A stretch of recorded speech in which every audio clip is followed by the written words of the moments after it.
Hi, good people. It is a Friday, and I am glad it's Friday. It's been a long week.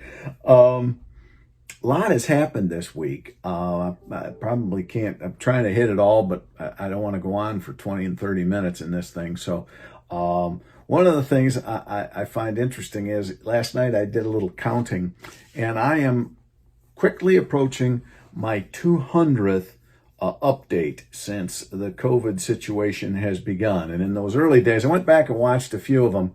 They're all out there on Facebook if you want. You can see the progression. What I thought was interesting was early on, I've said it before, because there's a lot of people who say, oh, you just don't like the governor. You're just a partisan hack. No, if you go back and watch the videos, I say, you know what? I'm with the governor. I wouldn't want the job. It's a tough situation. You got these decisions that are coming fast, and you got to do what you got to do. And you can go look. And I even said, we don't know. We've got everybody else is, closing up, doing things.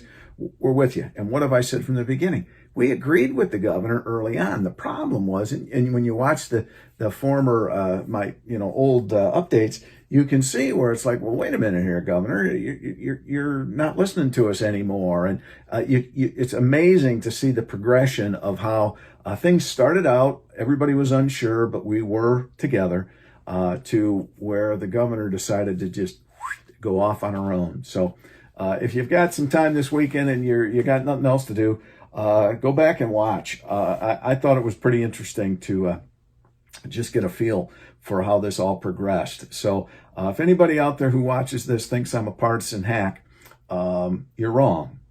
I've tried to be very, of course I have my beliefs that might be contrary to what the governor believes, but I also think that we need to come together to make sure we do things that make the most sense in our common sense. And that's where our governor lost me and a lot of people, which, by the way, last week I was talking about polling. And remember, in the last couple of months, I've been trying to explain to people that, what are you going to do about it, O'Malley, when you're lazy legislators? Well, there are certain things that we can do and certain things we can't do. I was happy to hear that a former, I think he's a former reporter, author, Charlie LeDuff, is suing the governor with the Mackinac Center with regards to nursing homes. That's what needs to happen. The legislature can only do so much. We've passed bills that have only been vetoed, right?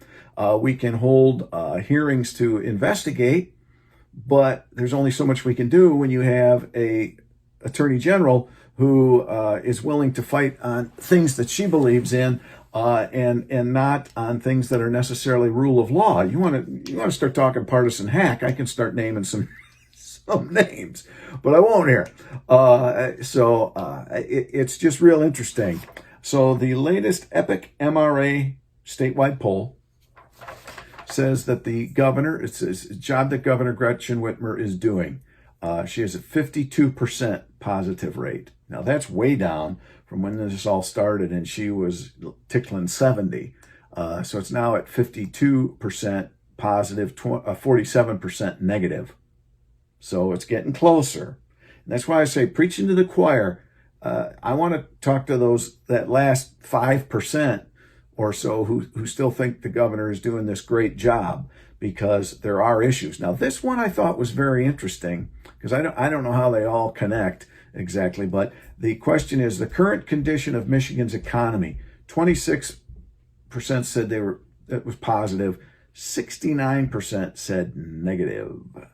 Our economy is in, and what was Bill Clinton and his people? It's the economy stupid. So I love the choir, but I don't want to preach to them. I want to talk to the people in the middle there that we've got to convince, because the governor is a very political person, and I think she's paying attention to those polls. And things are starting to ease up just a little bit. Maybe that's because the polls are saying, Madam Governor. Then we had this whole issue this week with the governor who espoused transparency when she was running for office, but yet has had 3 of her officials sign non-disclosure pacts, and a couple of them getting a pretty good chunk of payout when they left. So that's real interesting. And another thing I learned from some colleagues and read in some reports that when Governor Whitmer was Representative and Senator Whitmer specifically, she ripped on then Governor Snyder on several things, talking about golden parachutes and how terrible it is. But now that that golden parachute is in her closet, she's happy to use it. All right, on another quick note, I'm just going to throw it out there because this is my opinion. You can agree with me or not, as I always say.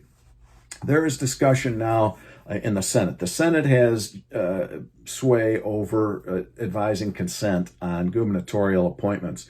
They've been knocking down most of the appointments that have come up, I think mainly to make a point. These people aren't necessarily bad, but again, we're trying to get the governor's attention.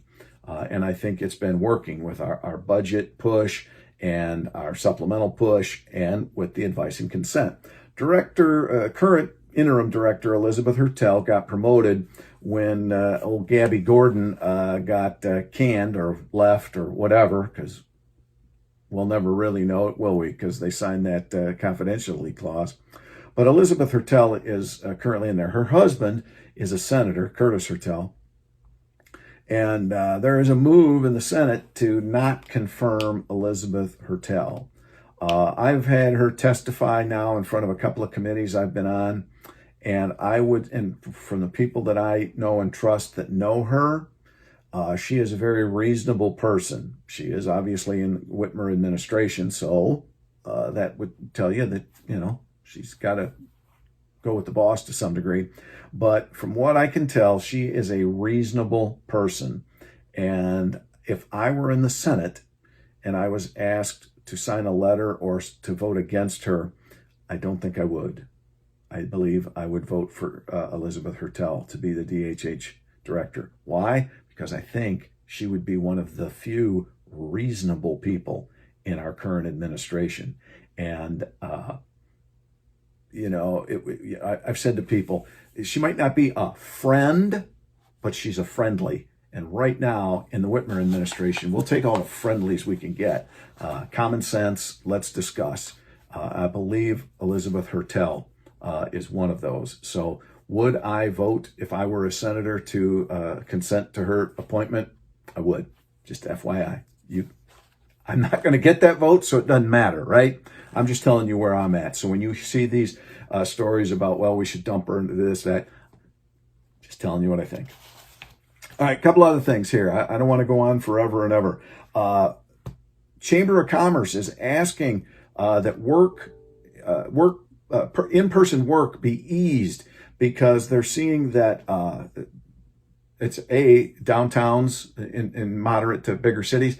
The restaurants and businesses are hurting because these office buildings are emptied because the rule is you can work in person in an office if you have to, but if you can do your work from a remote location, aka home, you should, and that's what they're asking. So many businesses have done that, but there are issues with that, and so they're saying, hey, come on, let's ease these restrictions. We can get back together and start working because it would be more effective. Plus, these businesses are paying rent and all that. I know there's been a lot of chatter about, well, we'll never see in-office workplaces again. I disagree.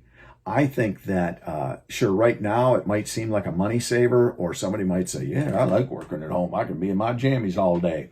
Problem is, you're going to see morale in companies decline because you don't have that camaraderie. You're not going to see that intercollaborative discussion that might happen at the water cooler. So I think initial first thoughts, oh, we can save a lot of money, will bear fruit the fact that you can't, and it's actually going to hurt your company. Another thing that I heard is there's some discussion that elevators in businesses, that they're only allowing 2 people in a time to go up and down, is really hurting the return to business too, because it can take forever. I know at the HOB, the House Office Building, it can take forever to go up a couple of floors because twosies. Here's the crazy thing. What is it? What do they consider close contact? You got to be within 6 feet of somebody for 15 minutes. If my elevator ride takes 15 minutes, we got a bigger problem than just 2Zs or 3Zs or 5Zs on an elevator. So you're in an elevator for minutes at the max. You got your mask on, pile on in. That's what I say. Let's see here, whatever. Oh, yesterday, our oversight committee took testimony on bills that would extend the Freedom of Information Act to the governor's office and to the legislature. In past years, it's gotten through the House, but the Senate has dropped the ball. And then, of course, the governor, will the governor even sign it? Well, after many years of discussion and whatnot, there's more appetite for it. I would vote for it, and we're going to vote next week in committee. I'll be voting yes to move it on, because I do think that if we're asking our township boards to be open to FOIA, Freedom of Information Act, the governor and the legislature should be as well. So I would be voting for it, and we'll see how it all plays out, right? And UIA issues. I have seen an uptick. We're getting more and more calls to the office where unemployment, it was that terrible unemployment situation early on. Then it seemed to get better. Well, we're having more people calling us with unemployment issues. I have a meeting on Tuesday with people from the UIA to ask them what the heck is going on. And then I see that our oversight committee will have the director of the Unemployment Insurance Agency in our oversight committee on Thursday. So I'll have more on that for you. All right. So that's kind of where I'm at. I'm just trying to think if there's anything else on here I should point out to you. I think we're cooking. There's a lot happening. We'll see how it all plays out. I think the non-disclosure letters that the governor had 3 of her employees sign is an interesting discussion. I know our oversight committee has asked Dr. Gordon, former Director Gordon, to come in and testify. And there's discussion of subpoenaing him if for some reason he declines. So a lot coming on, lots of plates spinning. I'll keep you informed. But we're closing in on the 200th update that I've done since COVID began. So I'll let you know when that hits, but we're not too far off. All right. Hey, have a good weekend. I'll talk to you on Monday. Thank you.